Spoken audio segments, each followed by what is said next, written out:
వేమిరెడ్డి ఎంట్రీతో నెల్లూరు సైకిల్కి మార్పు. ప్రధానంగా 2 అసెంబ్లీల్లో వైసీపీ రాజ్యసభ సభ్యుడు వేమిరెడ్డి ప్రభాకర్ రెడ్డి తెలుగుదేశం పార్టీ ఎంట్రీ ఖాయమైందన్న నేపథ్యంలో నెల్లూరు పార్లమెంట్ పరిధిలోని 2 సీట్లలో మార్పులు చేర్పులు ఉంటాయని భావిస్తున్నారు.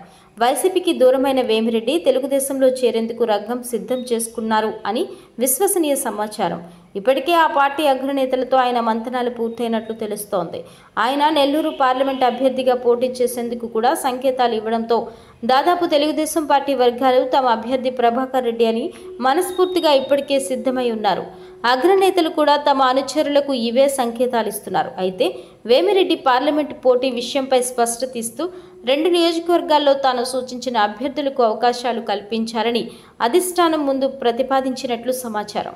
వైసీపీలో కూడా ఆయన పార్లమెంట్ అభ్యర్థిగా సిద్ధమై 3 స్థానాల్లో మార్పులు కావాలని అధిష్టానాన్ని కోరిన విషయం తెలిసిందే. అయితే జగన్మోహన్ రెడ్డి ఆయన ప్రతిపాదనలను తీసుకోకుండా పార్లమెంటు పోటీ చేయండి, విజయం లభిస్తుంది, తమ సర్వేలు తమకున్నాయని చెప్పడంతో కొంత నిరాశకు గురయ్యారు. అప్పటికీ ఆయన సర్దుబాటు ధోరణితో ఉన్న వైసీపీతో సంబంధం తెగిపోయింది.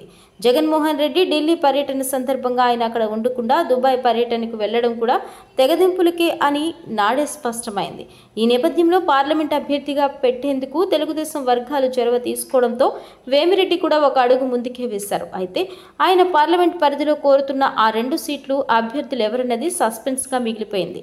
నెల్లూరు పార్లమెంట్ పరిధి కాకుండా తిరుపతి పార్లమెంట్లో 2 సీట్లు కూడా ఆయన కోరినట్లు సమాచారం ఉన్నా దానిని పెద్దగా పరిగణలోకి తీసుకోవడం లేదు. ముఖ్యంగా నెల్లూరు పార్లమెంట్ పరిధిలోని ఆయన 2 సీట్ల విషయంలో పట్టుపట్టే అవకాశం ఉందని సమాచారం. చంద్రబాబు కూడా అసెంబ్లీ సీట్ల విషయంలో ఎటువంటి స్పష్టత ఇవ్వకుండా పార్టీ వర్గాలను కలిసి పనిచేయాలని ఆదేశాలిస్తూ ఇటీవల నంద్యాల సభలో కూడా టికెట్లు ఖరారుపై అప్పుడే ప్రకటించేది లేదని తెలిపారు. ప్రస్తుతం వేమిరెడ్డితో పాటు కందుకూరు వైసీపీ ఎమ్మెల్యే మహిదర్ రెడ్డి ప్రయాణం చేస్తారని ప్రచారం జోరుగా ఉంది. వారిద్దరి మధ్య ఉన్న అనుబంధం నేపథ్యంలో ఈ ప్రచారం భారీగా ఉండగా నెల్లూరు పార్లమెంట్ పరిధిలోని మరో 2 మాజీ శాసనసభ్యులు కూడా ఆయనతో పాటు తెలుగుదేశం తీర్థం తీసుకునే అవకాశాలు ఉండడంతో నెల్లూరు పార్లమెంటు పరిధిలో పలు నియోజకవర్గాల్లో భారీ నూతన సమీకరణలు చోటు చేసుకునే అవకాశాలు మెండుగా కనిపిస్తున్నాయి. చంద్రబాబు కూడా ఎన్నికల్లో జిల్లాలో విజయం సాధించే క్రమంలో పాత నేతల ఆలోచనలకు అడ్డుకట్ట వేస్తారని సమాచారం. 2-3 రోజుల్లో వేమిరెడ్డి పార్టీలో చేరే ముహూర్తం, తేదీ ఖరారు కానున్నట్లు తెలుస్తోంది.